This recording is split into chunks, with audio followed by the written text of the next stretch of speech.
We are Ole Miss Rebels. As Mississippi's flagship university, we dig deeper, see farther, work harder. We pioneered human organ transplants. We helped prove Einstein's theory of gravitational waves. We are conducting life-changing research that solves the problems of today. We are Ole Miss, transforming lives and the world. Welcome to the POMcast with Stephen Willis. Now we're going to do things a little different. We are going to provide an honest look at Ole Miss athletics for the fan, by the fan, and of the fan. That is what we do. Hell be to me. I'm just kidding. Tune in for some Ole Miss sports news. We're going to give it to you straight. Yeah, right now. The POMcast starts now. It happens now. Holy cow. Listen to me. It's starting. Well, it's going to start right about now. Good morning, good morning, good morning. Full disclosure, it's about an hour and a half ahead of when we normally record. We normally do this live. This is not live. Here's the reason for that.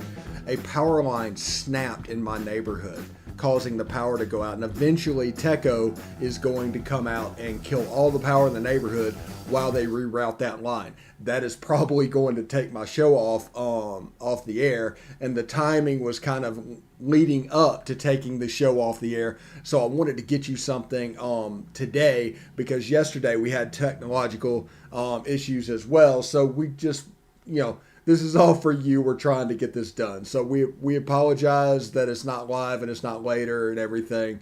But it's is going to have to do. I'm sorry. But it was a heck of a show. The fire department's here. There's fires in like everybody's yard across the street, like just burning.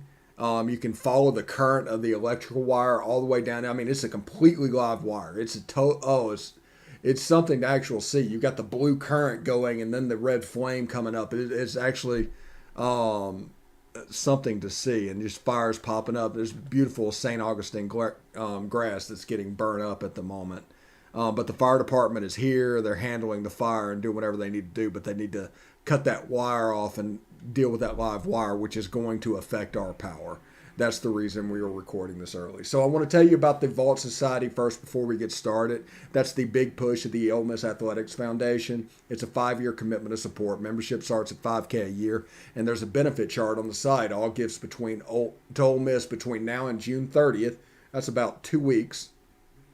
Receive triple points. Red points are non-deductible and go towards priority seating. Blue points are 90% tax deductible and go towards parking and non-home ticketed games. That'd be postseason, bowl games, neutral site.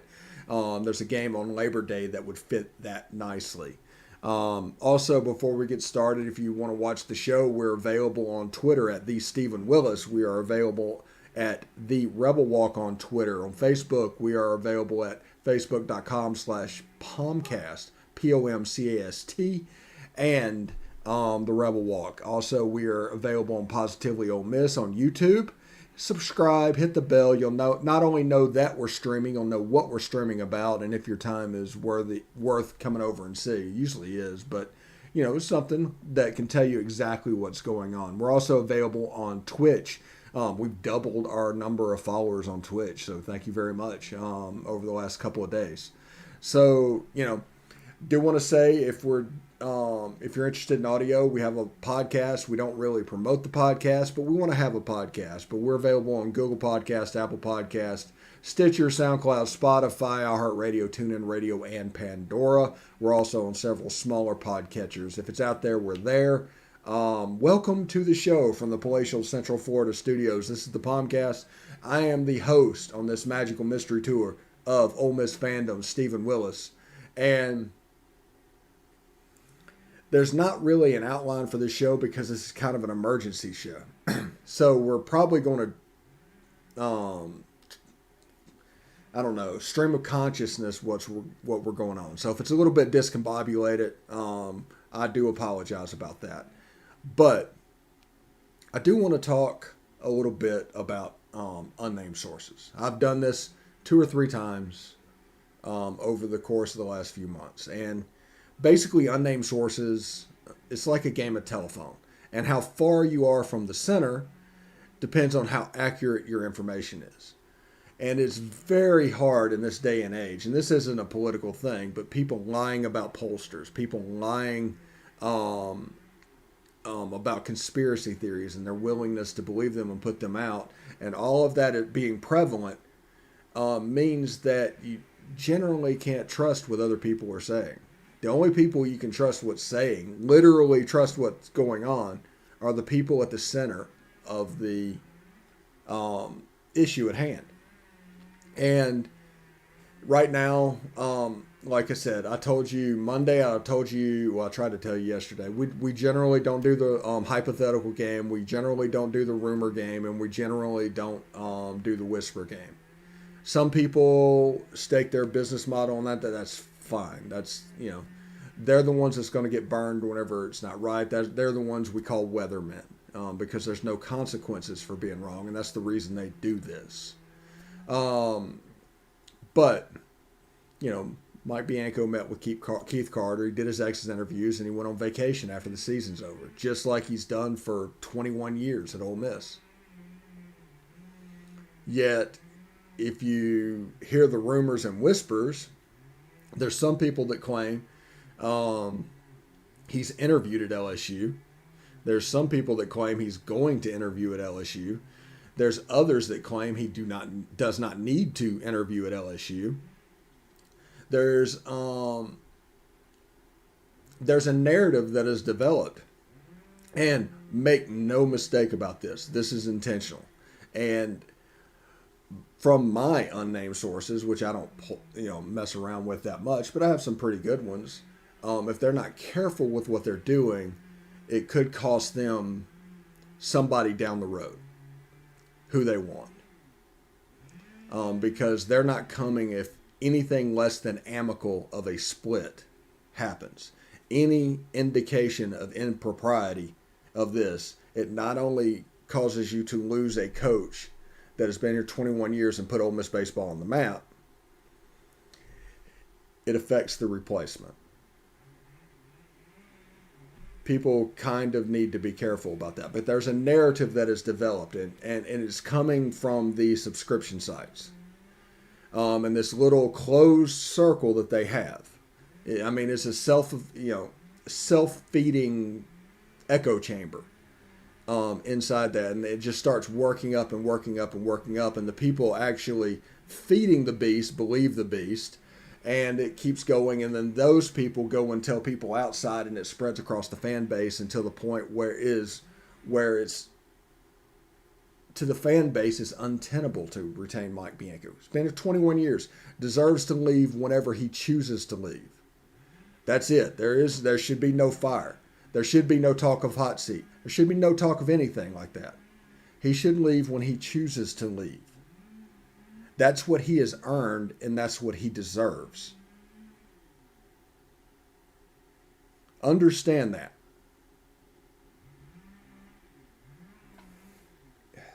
There's several that seem to not get that, really.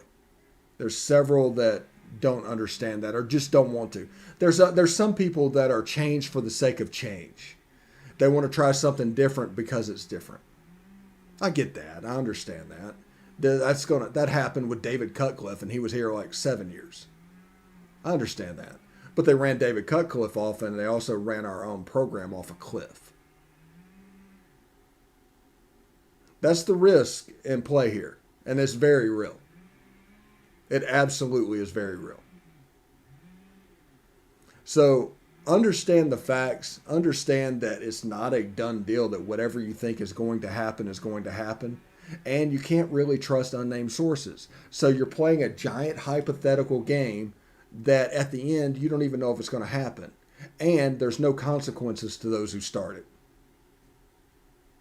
Understand that.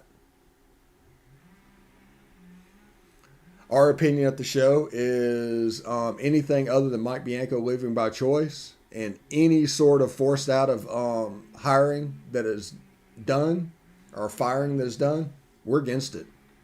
He deserves to stay here as long as he wants to. He should leave only by choice. He's earned that. You're talking about a team that before he took over had been to like 4 regionals in 40 years, or some crazy number. Ole Miss baseball is an afterthought, an absolute afterthought. Other than David DeLucci and Jamie Price's 1 year down at FSU, it was a complete afterthought. Now, there was, good coaches and everything they did, and there's disadvantages. Like Ole Miss used to play on, honestly, my baseball field at McNair Springs wasn't much worse than Ole Miss's baseball field that they originally had. There was just no investment in it. It all fell behind. And that's fine. That is absolutely fine. But understand what they're doing. Get what they're doing. There's a small vocal minority in the fan base that just won't change. Period. However they can get it. Whether it's forcing LSU to hire a coach and being loud about that, or firing, it doesn't matter how they get it. They just want it. So understand that. But it is a vocal minority, and the key point is minority of the fan base. You're talking on subscription sites, they're probably turnover 6,000, 7,000 people out of the whole fan base. If everybody on there, which they're not, is pushing for this. It's probably more in the neighborhood of 3,000 people. So 1 or 2% of the fan base that just happens to be vocal is pushing for this. That's fine. That always happens. Whenever there's a coach, whenever there's a season, those same people were probably up in arms against Kermit, and those same people are starting to turn on Lane Kiffin. I mean, that always happens. What's the difference now? It's just a loud minority. Getting to back-to-back Sweet 16s, the equivalent of that. That's not fireable or removable in any case, point, or reasoning. I mean, why would you even consider that? Oh, people haven't made it to Omaha, which is the equivalent of the Final Four. You know what? A lot of teams have not made it to Omaha. Ole Miss has 2014. They've been 1 game away the last 2 times they went to a super regional. They lost the game. Okay. Go back and try again. The alternative, and this is a very real alternative, and I don't think people realize it can happen because Mike Bianco has been that good that they don't understand it. There could be a 7-23 in our future. A 3-27. A year where it just doesn't work. The crowds at Swayze start dwindling. You have this giant monster of a stadium that's 25% full.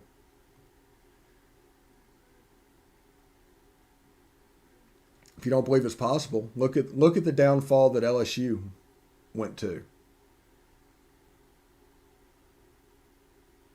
After Skip Burton had those at such high heights, they dropped down to getting a 3 seed in Oregon. They won it. I mean, good for them. But barely making the tournament at all. Understand that. Understand that this is a real possibility. People need to get that. Now, this isn't talking about everybody. I mean, everybody has different reasons for different things. But if you want change for change's sake, and you think, if not going to Omaha to you is a fireable offense, I'm talking to you. And if you're trying to control the narrative of what's going on, yes, I'm talking to you. All the noise is coming out of Baton Rouge, by the way, on this. Everything's coming off that Baton Rouge Advocate story. So it's going to be completely one-sided. There's no noise coming out of Oxford except for people that want him gone. They want to do whatever. It's like whenever you get bad service at a restaurant, you're more likely to leave a review. Same thing. Something like this happens, there's sources popping up on the phone to try and force what they want to happen. Doesn't necessarily mean they heard anything. Mike is a notoriously private person. He's probably not talking. Some LSU guys are talking. LSU thinks they're better than Ole Miss. In all sports, by the way. That's just period. That's just a state of mind to LSU at the moment. They think they are better than Ole Miss. So they think they can have whatever Ole Miss has. Whatever Ole Miss has, they think they can get. Period. It's not any based in reality of any situation. It's just period. They genuinely think they are better than Ole Miss. And in a lot of ways, the same way that Ole Miss thinks they're better than Mississippi State.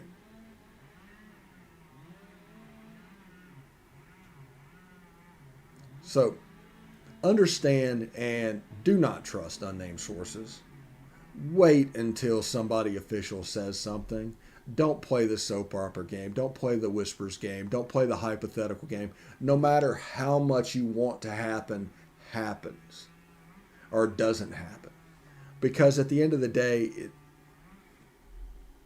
if these people playing these games are right, it's coincidental. It's not a result of hard work. It's a 50-50 proposition. Mike Bianco stays, Mike Bianco goes. Which side do you want? And let's steer public opinion towards that side and build and just feed off each other. And it becomes an echo chamber.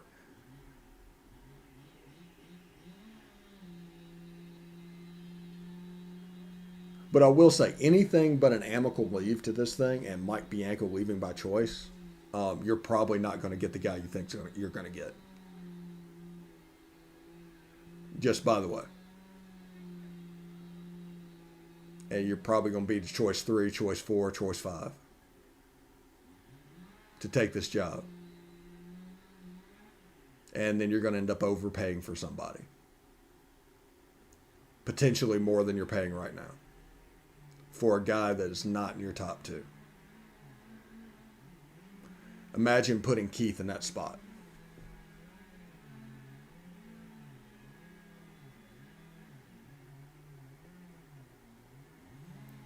Yeah, I'm obviously very passionate about this because I spent so much time in the media working, at Yahoo, at Rivals, in local news, for local TV news. I am so wary of unnamed sources. And I'm so wary of the rumor game, the whisper game, and the hypothetical game. That's what I'm talking about right now. I'm not calling anybody in particular out, anything. It's just a little bit upsetting. And I guess those are my thoughts on this issue. It's probably going to reach some sort of amicable end, one way or another. That's probably my prediction, looking at the tea leaves. It does worry me that people behind these scenes are trying to pull strings. And that potentially could wreck our baseball program, which we've all enjoyed this last year with Super Regional and everything. But if you're not careful, it could come back to bite you. This is not a zero risk proposition that they're trying to pull.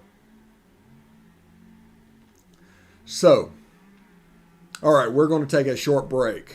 Whenever we come back, we are going to, talk wide receivers. That's what we were going to talk yesterday. It was wide receivers before technology got us. So stick around after these messages. Tonight, nearly 40,000 veterans across the country are homeless.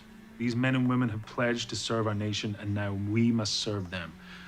Landlords across the country have helped make significant progress in reducing veteran homelessness by making housing available, but there is more that we can do to bring our veterans home. Visit www.va.gov/homeless to see how you can get involved. And if you are a veteran and you are experiencing homelessness, please call 877-4AID-VET. Thank you. All right, welcome back to the POMcast. Let's see. Before we get started, I do want to tell you about the rebelwalk.com. Evelyn and her team do a fantastic job. They provide experts for all sports. Just catch it, follow it, do whatever you want to do. The most important thing that we do here and they do at the rebelwalk.com is following Ole Miss should be fun. Anybody that takes the fun out of it is just not worth following at all. But we try to keep it fun and we try to keep it light. So they provide a subscriber level experience for no money. And all it's going to cost you is your time, and it's well worth it. So go to therebelwalk.com, therebelwalk.com, and start enjoying Ole Miss football again, Ole Miss sports again. All right. We move on after our little bit of a rant about unnamed sources, rumors, and whispers and all that. Let's move on to football, and specifically the wide receiver position. Now, at any point, the power could go out, so be wary. You can hear the chainsaws going in the distance. That was absolutely nuts. Just fires in every yard in the front. It was crazy. But one thing that people need to realize about a wide receiver group is it's pretty spread out and fairly talented. So we have our main guys like Dontario Drummond is projected to be the alpha. Everybody's been waiting on Jonathan Mingo. Braylon Sanders looks to be a deep threat guy. And then we have the young guys coming up like Brandon Buckhalter, J.J. Henry, Braylon Brown. Braylon Brown, by the way, in a normal year that he could do his normal camps, had a chance to be a 5-star. He absolutely did. He had a chance to. He has some Laquan type attributes about him. He's unbelievably smooth, and he's going to get on the field this year, regardless of whether or not Braylon Brown, Jonathan Mingo, and Dontario Drummond are there. He's going to get on the field this year. Same thing for J.J. Henry. Fantastic player.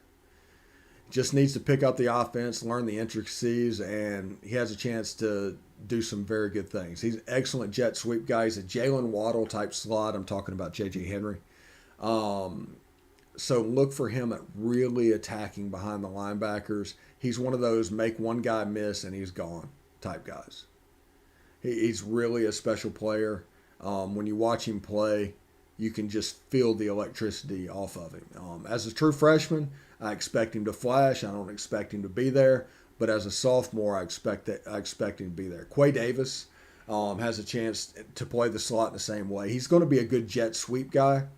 And I expect that's how they're going to use him. Jets, bubbles, tunnels, because he's so good running the football. He's basically like an outside linebacker, or not linebacker, running back. You can just line him outside the formation and just get the ball in his hand and go, because he's an excellent runner with the ball. Brandon Buckhalter, we haven't really talked about him on this podcast. He went through spring. But he's a big, tall guy, and there's a lot of people that don't know what's going on with Brandon Buckhalter because he's very smooth. He really is. He looks the part. He absolutely does. But he's a kid that started as a 4-star, ended up as a 3-star. His ranking dropped, and I think that is because he ended up at MAIS schools. I think he's the one that went to the school in Flowood. I forget the name of it. It's a relatively new school. So there were situations when they throw a tunnel screen to him and the people on the other side of the ball just couldn't tackle him. They just weren't athletic enough to catch up to him or anything like that. but he's very smooth. But there's a chance he's going to have to learn to play the position. If any receiver carries a redshirt camp possibility, is probably him. But I don't expect any players to redshirt, especially with the new transfer policy in effect. Unless somebody is a 2-star and they came in knowing they're a 2-star and they just develop, I do not see them redshirting too much in the future. Unless the next thing in college football is probably the 5 years of eligibility period. That's probably the next step. But looking at the wide receiver position, those are the avenues that you need to look at.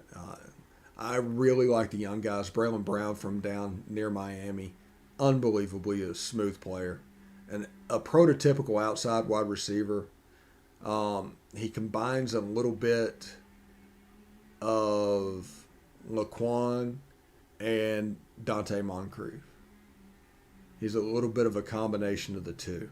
Not quite as big of a body, but also not quite as just a straight line speed guy. He's an excellent player, and I expect him to play a considerable amount this year. So this week we've covered the quarterback position, the running back position, and now the wide receiver position. We'll probably move over. We'll do the trenches maybe tomorrow. I kind of have some thoughts on that, but I haven't really formed them at this point. We might skip over to the defensive side of the ball, the defensive line. I have a little bit more formed thoughts on that side of the ball. But anyway, I'm going to give you some time back. Hopefully I can get this uploaded before the power goes out. But until then, hotty toddy.